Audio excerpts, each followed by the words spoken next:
Hi everyone! Today I'll show you a quick tip how to hide ratlines in PCB design.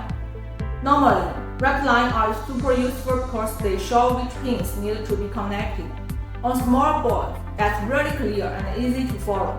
But once you have a lot of components and nets, the screen gets filled with crisscrossing lines. It looks messy, and sometimes even blocks your view while placing part or routing. So here's the trick.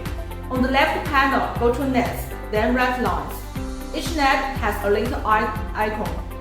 If you switch it off, the ratlines disappear, and your canvas instantly looks much cleaner and easier.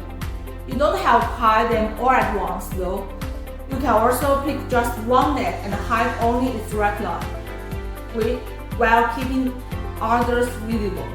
A common example is the GND net. Since ground is usually handled by a big copper pole, you don't need to see its ratlines all the time. Just turn off GND out, and later we'll connect it properly with copper pole. That's it, by hiding or showing ratlines when needed. You keep your design neat and your workflow much smoother.